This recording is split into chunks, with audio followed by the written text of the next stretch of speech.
vit des temps difficiles, c'est vrai. On vit aussi les derniers temps, on ne va pas se le cacher. Aujourd'hui, c'est le dernier culte avant 2026. Vous imaginez, 2026. Les années passent à une vitesse qu'on ne s'en rend même pas compte. Mais je ne sais pas si vous prenez conscience, plus les années passent, plus on se rapproche de la venue de notre Seigneur. Plus on s'avance dans le temps, plus sa venue est proche. Et aujourd'hui, nous sommes plus proches de la venue de Jésus que l'année dernière. Il ne faut pas être mathématicien pour le comprendre. Jésus revient bientôt. Mais il y a un danger. Et c'est l'alerte que je voulais faire ce matin, que Dieu a mis dans mon cœur. Premièrement pour moi et ensuite pour le peuple de Dieu. Il y a un danger. Il y a un danger. Quel est ce danger? Ce que nous vivons la fin des temps? Oui. Mais il y a un danger dans les temps à venir. Pas tellement le temps de la météo, mais les temps qui vont venir. Il y a un danger. Car il est écrit dans 2 Timothée, chapitre 4, versets 3 à 5. C'est Paul qui exhorte et qui dirait ici. Car il viendra un temps où les hommes ne supporteront pas la saine doctrine. Et on arrive dans ces temps-là. Plus on avance dans les temps, plus on avance dans les années, plus on se rend compte que les gens ne supportent plus la saine doctrine. Lorsqu'on leur parle d'exhortation, waouh! Ah, moi, il ne faut plus me parler de ça. Lorsqu'on leur dit que leur façon de vivre ne correspond pas à Dieu, ils ne le supportent pas, ils ne veulent pas l'entendre. La seule chose qu'ils veulent entendre à l'heure d'aujourd'hui, c'est une démangeaison d'entendre des choses agréables. Et il y a la démangeaison d'entendre des choses agréables. Tout est bien.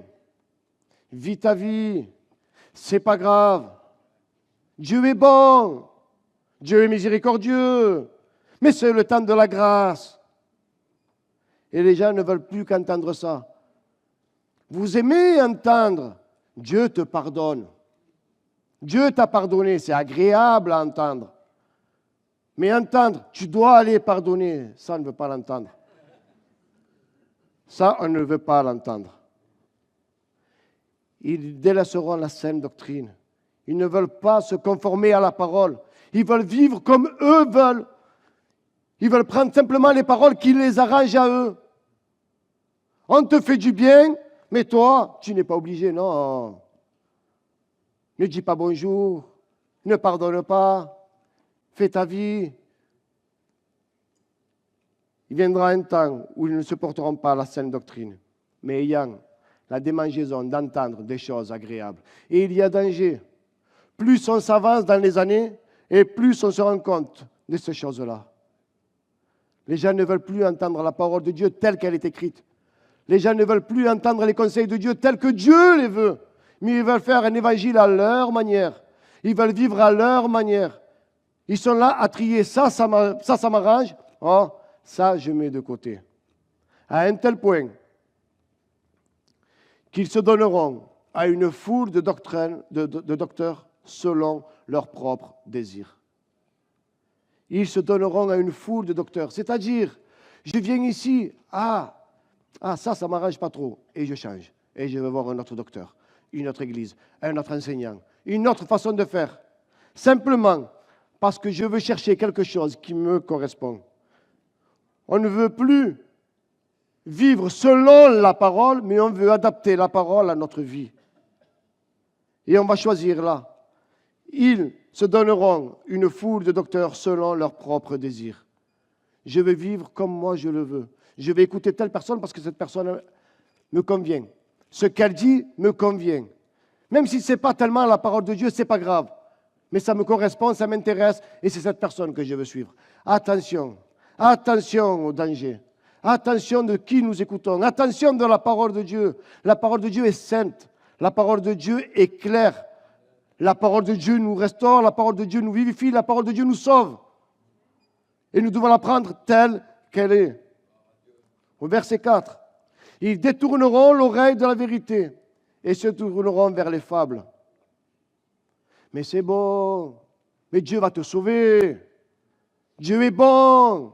Il est écrit, c'est sa nature. Dieu est amour. Comment pourrais-tu aller en enfer si Dieu est amour? Et voilà ce qu'on veut entendre. Que je suis sauvé. Parce que Dieu est amour. Oh, je vis ma vie. À la fin, je me repentirai, je demanderai pardon, comme si c'était facile. Ils détourneront l'oreille et se tourneront vers les fables.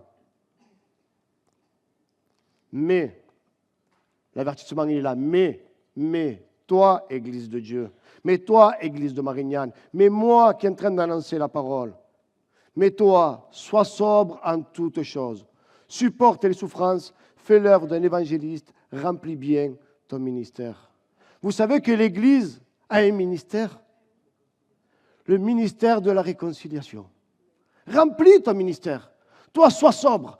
Reste dans ce qui est écrit, reste dans les Écritures. Ne cherche pas un évangile à ta manière. Ne cherche pas à vivre comme les autres veulent vivre. Mais toi, sois sobre. Supporte la souffrance.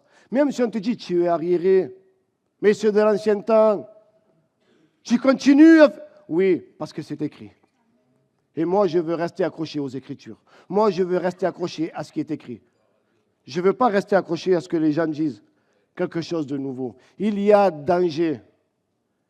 Plus on s'avance dans les années, plus on se relâche et plus on accepte des choses qui ne sont pas la gloire de Dieu. Restons attachés. Sois sobre en toutes choses. Que nous puissions avoir ce discernement de savoir ce qui vient de Dieu et ce qui ne vient pas de Dieu. Que nous puissions avoir ce discernement si c'est agréable à Dieu et si ce n'est pas agréable. Vous savez, oui, j'ai reçu, oui, mais est-ce que c'est écrit? Reste sur ce qui est écrit. Restons sur ce qui est écrit. Là-bas, ce sont les Écritures. Il y a danger. Il y a danger dans notre nourriture. Je n'ai rien contre ces repas, ils sont super bons. Mais là, je vais parler spirituellement. La parole de Dieu est une nourriture spirituelle. Attention de quoi tu te nourris. Attention de quoi tu te nourris. Il y a danger. Plus on s'avance dans les années, et plus on accepte n'importe quoi. Et on est prêt à manger tout et n'importe quoi. Tant que c'est joli. Oh, c'est joli. Ah, c'est bien. Ah, c'est nouveau ce qui vient de sortir. Mais est-ce que c'est la parole? Est-ce qu'elle est ancrée dans la parole? Attention. Nous allons voir un récit dans 2 Rois, chapitre 4, et versets 38 à 41.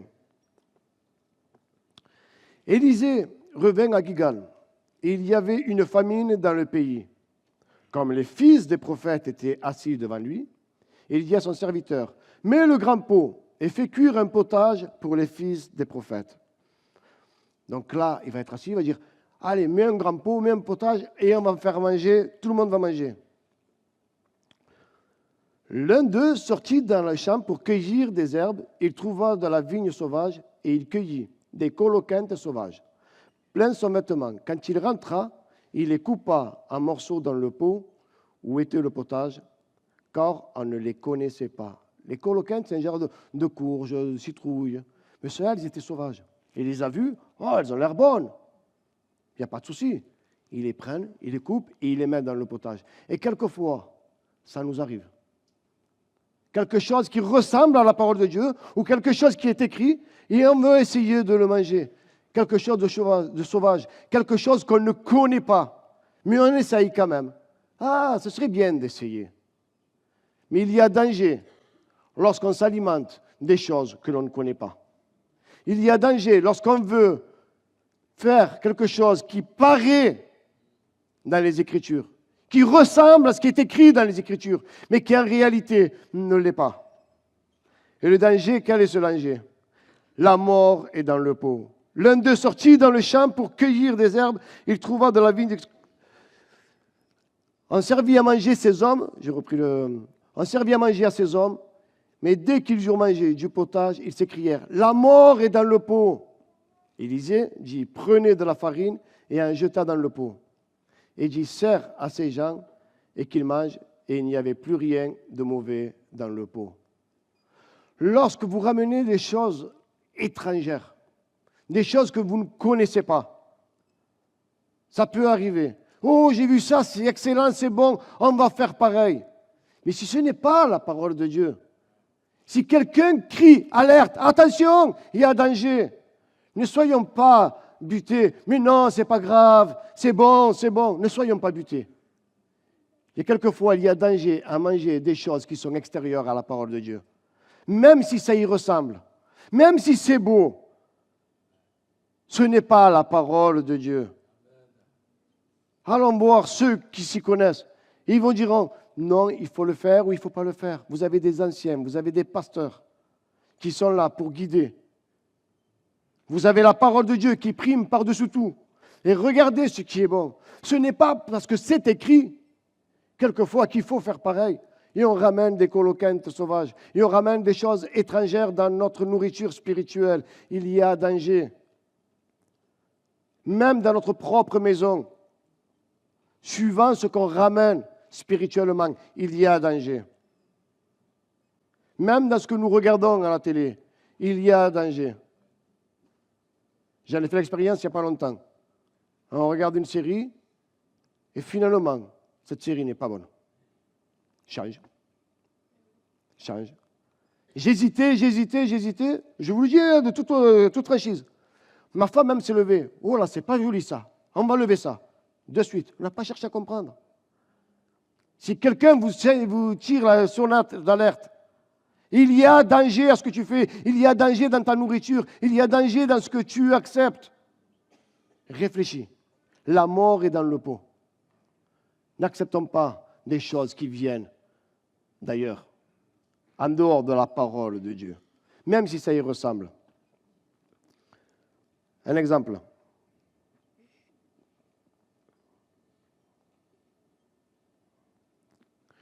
Il cueillit des coloquintes sauvages car on ne les connaissait pas. Apporter des choses qu'on ne connaît pas est dangereux. Il y a certaines, je ne vais pas dénoncer vraiment qui c'est qui l'a fait, mais je l'ai vu, des personnes, parce que c'est écrit justement, ils apportent des coloquintes sauvages. Ils font des choses qui n'est pas selon la parole de Dieu, même si c'est écrit. Regardez, il est écrit dans Actes 5, chapitre 15. Il y avait beaucoup de malades. Il y avait tellement de malades qu'ils se sont dit, tiens, on va les coucher là. Et lorsque Pierre va passer, avec son ombre, il va les guérir. Et c'est vrai que c'est biblique. C'est vrai que c'est écrit. Nous allons le lire. De sorte qu'on apportait les malades dans les rues et qu'on les plaçait sur les lits et les couchettes, afin que lorsque Pierre passerait, son ombre au moins en couvre quelques-uns et qu'ils puissent être guéris. C'est vrai, ça s'est passé, c'est écrit, et je ne mets aucun doute là-dessus. Mais est-ce qu'il est écrit que nous devons faire pareil? Et j'ai vu des coloquintes sauvages mettre un rétroprojecteur derrière pour faire une ombre. Allez, mettez les malades pour qu'ils puissent être guéris. Mais ce n'est pas la parole de Dieu. La parole de Dieu nous enseigne, vous imposerez les mains aux malades et les malades seront guéris. La parole de Dieu nous enseigne, si quelqu'un parmi vous est malade, qu'il demande l'onction d'huile. Ça, c'est écrit. C'est un enseignement de Dieu. Mais nous n'allons pas refaire tout ce qui est écrit. Nous n'allons pas ramener des coloquintes sauvages. Il y a danger à vouloir apporter du modernisme. Il y a danger à vouloir faire autre chose que les autres. On veut se distinguer. On veut faire quelque chose d'extraordinaire. Non. La parole ne nous enseigne pas à guérir les malades avec son ombre. Ce n'est pas parce que c'est écrit, ce n'est pas parce que c'est une exception qu'il faut la faire. J'ai vu autre chose aussi. Vous savez que Paul a guéri avec un mouchoir? Vous savez que même des possédés ont été libérés à travers le mouchoir de Paul. C'est extraordinaire. C'est magnifique. C'est écrit, oui. Mais est-ce que de là, il faut que je prenne le mouchoir? Allez, venez, je vais vous guérir. Non. Attention aux hérésies. Attention aux choses qui viennent d'ailleurs. Attention aux choses extraordinaires qui font du tape à l'œil. Nous ne sommes pas là pour faire un spectacle. Nous ne sommes pas là pour faire un show. Nous sommes là pour annoncer la parole de Dieu. Le groupe de louanges n'est pas là pour faire un concert.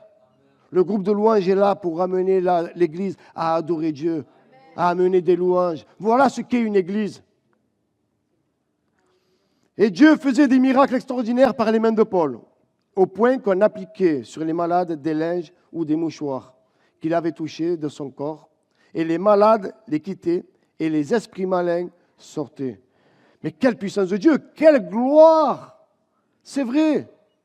Mais Dieu ne nous enseigne pas, la parole de Dieu ne nous enseigne pas qu'on va guérir les malades avec un mouchoir. La parole de Dieu ne nous enseigne pas que nous allons délivrer ceux qui sont possédés avec un mouchoir. Et malheureusement, j'en ai vu qui étaient là, voilà, c'était un spectacle. Je prends le mouchoir. Soyez guéris. Venez. Recevez l'onction. Et les gens qui tombent par terre, c'est juste, excusez-moi, ce n'est pas la parole de Dieu. Et plus on avance dans le temps, plus on voit de ces choses-là, et plus les personnes sont contentes. Soyons simplement dans la simplicité de la parole de Dieu. Jésus était simple. Les disciples étaient simples. Ils annonçaient la parole. S'il y a des exceptions, gloire à Dieu. Il y a danger dans les temps qui courent. Il y a autre danger aussi. Quel danger? Le danger de l'imitation. Ne soyons pas des imitateurs. Ce n'est pas parce qu'un fait que je dois faire. Ce n'est pas parce qu'un danse que je dois danser. Ce n'est pas parce qu'un a apporté quelque chose. Non, nous ne sommes pas des imitateurs de personne. Nous sommes des imitateurs de Christ. Amen. Paul le dit très clair. Soyez mes imitateurs comme je le suis de Christ. Pourquoi est-ce que Paul dira ça? Parce que Paul, en tant que pharisien, au départ, il imitait son maître, Gamaliel. Mais lorsqu'il s'est rendu compte qui était le véritable maître, qui est Jésus, maintenant il a imité Jésus. Et c'est ce que nous devons faire.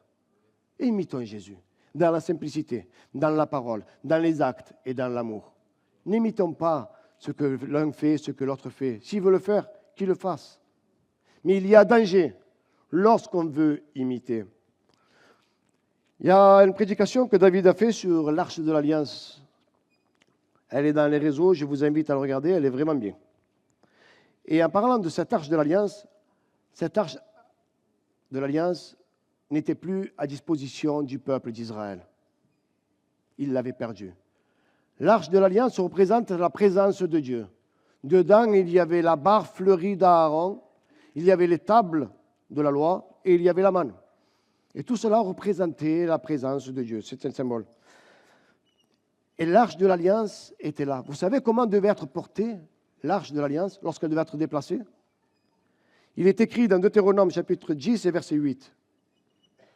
En ce temps-là, l'Éternel sépara la tribu de Lévi et lui ordonna de porter l'Arche de l'Alliance de l'Éternel et de se tenir devant l'Éternel pour le servir et de bénir le peuple en son nom, ce qu'elle a fait jusqu'à ce jour. Mais vous voyez, elle ordonna de porter l'arche de l'Éternel. De la porter. C'est les Lévites qui devaient la porter. C'est répété à Josué. Ils donnèrent cet ordre au peuple. Lorsque vous verrez l'arche de l'alliance de l'Éternel, votre Dieu, portée par les sacrificateurs, les Lévites, vous partirez du lieu où vous êtes et vous vous mettrez en marche après elle. C'est la loi de Dieu, c'est l'ordonnance de Dieu. Dieu a dit, les Lévites doivent porter l'arche de l'Alliance. Est-ce qu'il y a quelque chose de compliqué là-dedans? Non. Le problème, c'est que l'arche va être perdue, ils vont se passer à droite et à gauche, et les Philistins, à un moment donné, vont vouloir rendre cette arche. Et les Philistins appelèrent les prêtres et les devins, et ils dirent, « Que ferons-nous de l'arche de l'Éternel? Maintenant, faites un char tout neuf et prenez 2 vaches, attelez les vaches au char et ramenez-la. » Les Philistins vont mettre l'arche sur un char, tiré par des vaches. Mais les Philistins, c'est normal, ils ne connaissent pas la loi de Dieu. Que eux fassent ce que eux leur semble bien, il n'y a pas de souci. Mais pourquoi, toi, peuple d'Israël, tu imites les Philistins? Pourquoi toi, peuple d'Israël? Pourquoi toi, peuple de Dieu? Pourquoi toi, Église de Dieu? Quelquefois, tu te permets d'imiter les choses païennes. Toi, tu connais la loi. Tu sais ce que la parole de Dieu te dit. Pourquoi cherches-tu à imiter? David rassembla encore toute l'élite d'Israël. Ils mirent un char neuf, l'arche de Dieu, Uza et Achsho, fils d'Abinabad, conduisaient le char neuf. Mais David, peuple d'Israël, vous connaissez la loi. Vous savez ce qui est écrit. Vous savez que ce sont les Lévites qui doivent porter l'arche. Pourquoi vous aussi, vous voulez la mettre sur un char neuf? Pourquoi vous voulez faire pareil que les Philistins? Ce n'est pas parce que pour eux ça a réussi, ce n'est pas parce que pour eux ça a marché. Oui, mais regarde, un tel il le fait et il n'arrive rien, il est béni. Mais laisse-le faire. Un tel ne déclare pas tout, il a plein de sous à la fin du mois. Laisse-le faire. Toi, tu es un enfant de Dieu, tu connais la parole de Dieu. Toi, applique-toi à la parole de Dieu. Ne soyons pas des imitateurs. Uza étendit la main vers l'arche de Dieu et la saisit parce que les bœufs la faisaient pencher. La colère de l'Éternel s'enflamma contre Uza et Dieu frappa sur place à cause de sa faute. Uza mourut là, près de l'arche de Dieu. Il y a danger. Il y a danger à vouloir imiter ce qui n'est pas la gloire de Dieu. Il y a danger à vouloir imiter ce que Dieu ne dit pas. Certains veulent faire des choses, mais laissez-les faire. Mais ne soyons pas des imitateurs. Nous ne sommes pas là pour imiter. Regardez le danger. Uza étendit la main vers l'arche de Dieu, car les bœufs la faisaient pencher. Je vous pose une question. Si ce sont les Israélites qui avaient porté l'arche, est-ce qu'elle aurait penché? Non. Est-ce qu'il y aurait des conséquences? Non. Est-ce qu'Uza serait mort? Non. Quelquefois, par nos négligences, quelquefois, parce que simplement, nous n'appliquons pas ce qui est écrit, la mort vient. Vous savez ce que veut dire littéralement mort? Séparation de Dieu. Et à force de vivre, à force d'imiter, à force de vouloir accepter des choses, on se sépare de Dieu. Et la mort spirituelle risque de nous atteindre. Il y a danger. Plus nous avançons dans le temps, plus nous avons besoin de revenir aux sources. Soyons de ceux qui reviennent aux sources. Simplement, il est écrit. Vous savez, l'Évangile n'a pas besoin d'artifice pour être annoncé. L'Évangile, la parole de Dieu, n'a pas besoin d'artifice pour qu'elle fasse effet dans les cœurs. C'est la parole qui fait effet. Maintenant, on avance dans le temps, il y a le progrès, oui. Je ne suis pas contre qu'il y ait des baffes, qu'il y ait de la sono, qu'il y ait des beaux instruments, qu'il y ait des ordinateurs, qu'il y ait des écrans, oui. Mais la parole, elle, doit rester inchangée. Le contenu ne doit pas changer. Qu'on change la manière de la porter, oui, on avance avec notre temps. On a les réseaux sociaux, gloire à Dieu, parce que des personnes sont touchées à l'autre bout du monde. Mais la parole doit rester la parole. On ne doit pas la changer. On ne doit pas imiter. S'il y a un groupe de louanges qui loue le Seigneur et que la présence de Dieu descend, gloire à Dieu. Pourquoi? Parce qu'ils chantent un peu rythmé. Gloire à Dieu. Ce n'est pas parce qu'ils chantent rythmé que la gloire de Dieu descend. C'est parce qu'ils chantent de tout leur cœur et que les louanges, le texte reste des louanges. Une louange doit rester une louange. Une adoration doit rester une adoration. Je ne regarde pas le rythme ni la façon de le faire, mais je regarde ce qui est écrit et au cœur de la personne. Et c'est ça qui fait descendre la présence de Dieu. Et quelquefois, parce qu'il y a des salles où ils sont pleines, on veut les imiter. On veut les imiter. Et on veut appeler un tel et un tel pour que les églises soient pleines. Gloire à Dieu pour ceux qui ont un talent. Gloire à Dieu. Mais laissez-moi vous dire, celui qui bénit s'appelle Jésus. Celui qui bénit s'appelle Jésus. Lorsque le groupe de louanges est là et qui mène le peuple dans l'adoration, que la présence de Dieu qui descend, c'est qui bénit? C'est Dieu. C'est sa présence. Ce n'est pas le groupe de louanges. Lorsque celui qui est chargé d'apporter la parole de Dieu annonce la parole de Dieu, que ce soit moi, que ce soit David, vous pensez que c'est nous, notre façon de faire, qui va impacter les cœurs? Non, c'est la parole. Donc restez attachés à la parole. Ne soyons pas des imitateurs. Ce n'est pas parce qu'un fait un spectacle que nous allons faire un spectacle. On le fait si c'est pour la gloire de Dieu. Mais on ne le fait pas pour recopier, pour imiter, pour faire pareil. Il y a danger. Il y a un danger aussi dans les années qui viennent. Il y a un danger dans notre vie spirituelle. Quel est ce danger?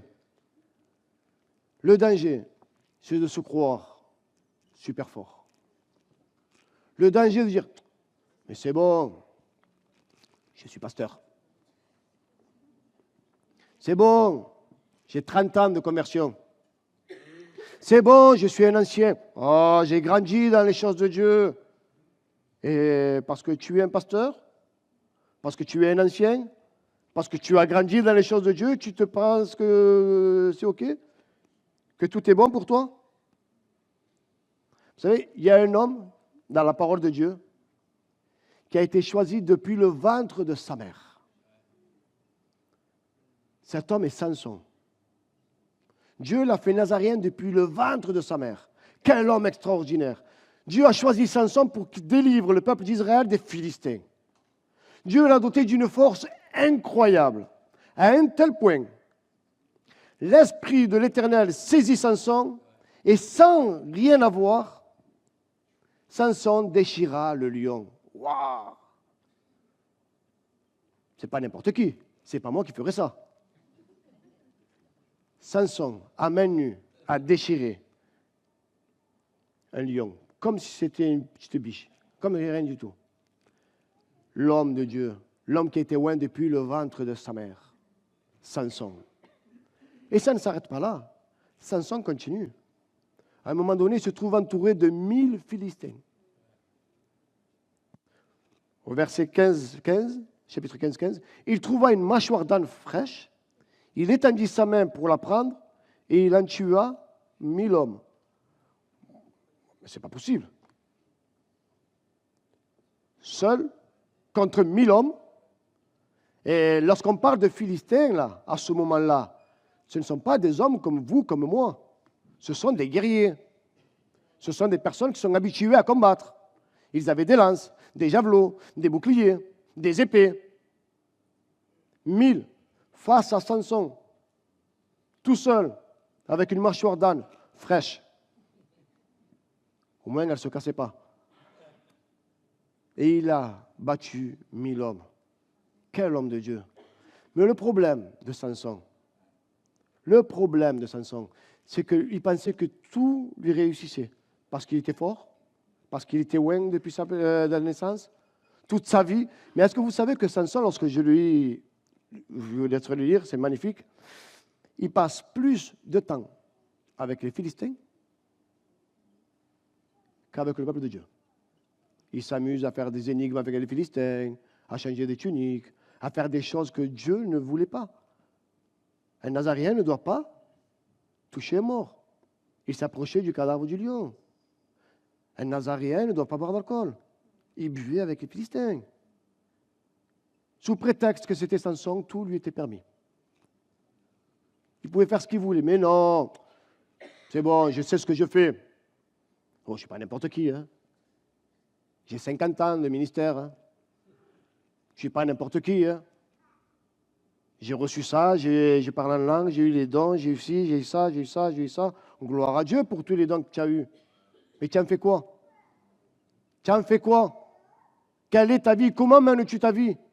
Si tu l'amènes comme Samson à vivre comme toi tu veux, il y a danger pour ta vie. Il y a danger pour ta vie. À un tel point que Samson commençait à s'amuser. Samson lui dit à Dalila, si on me lie avec cette corde fraîche, qui ne soit pas encore sèche, je deviendrai faible et je serai comme un autre homme. Dalila va le faire. Dalila va lui dire, Samson, les Philistins sont sur toi. Oh, Samson va se dégager comme si rien n'était. Il va continuer à s'amuser. Il lui dit encore, si on me liait avec des cordes neuves, dont on ne se soit jamais servi, je deviendrai faible et je serai comme un autre homme. Dalila va le faire. Et à un moment donné, il va dire, Samson, Samson, les Philistins sont sur toi. Et Samson, waouh, il va encore s'en défaire, comme si rien n'était. Et j'ai l'impression que ça l'amusait à Samson. Il prend les choses de Dieu à la rigolade. On ne s'amuse pas avec les choses de Dieu. On ne rigole pas avec les choses de Dieu. Tu peux être le Samson que tu veux. Je peux être l'homme que je veux, mais je ne dois pas m'amuser avec les choses de Dieu. Ce n'est pas une rigolade, c'est du sérieux. Vous savez qu'à tel point que c'est sérieux, Jésus est mort pour chacun d'entre nous. C'est pas sérieux ça? Le roi des rois a donné sa vie pour chacun d'entre nous. Ce n'est pas sérieux ça? Il a délaissé son ciel de gloire pour nous sauver. Et nous, quelquefois, on a la prétention de s'amuser avec les choses de Dieu, à rigoler, à les prendre à la légère. Ne prenons pas les choses de Dieu à la légère.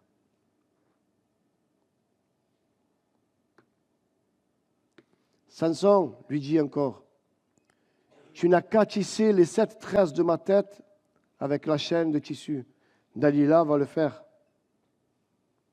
Et Samson, une fois de plus, va sortir de là. C'est moi, Samson. C'est moi, l'homme de Dieu. Rien ne m'atteint. Je suis invulnérable. Mais à force de s'amuser, Samson va révéler ce qu'il y avait entre lui et Dieu. Samson va commencer à révéler que sa force venait de ses cheveux. Mais je pose une question. Est-ce que sa force venait réellement de ses cheveux? Non. C'est simplement la consacration avec Dieu. C'est un symbole de consacration. Dieu a fait une promesse et Dieu tient sa promesse. Tant que Samson honore ce que Dieu a fait avec lui, pas de souci. Et Samson va dire, si on me coupe les cheveux, je perdrai ma force.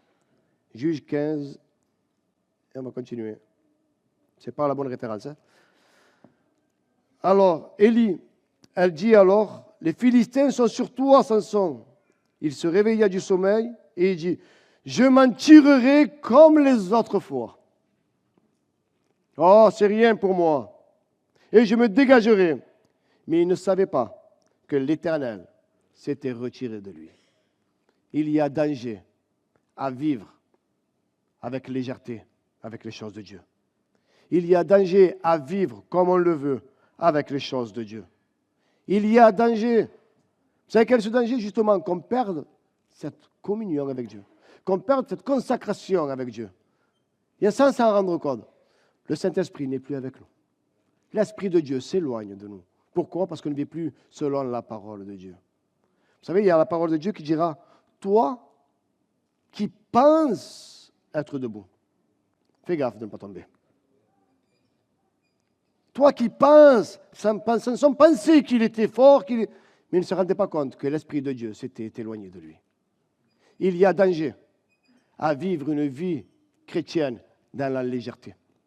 Il y a danger de vivre comme bon nous voulons. Oh, j'accepte, c'est pas grave.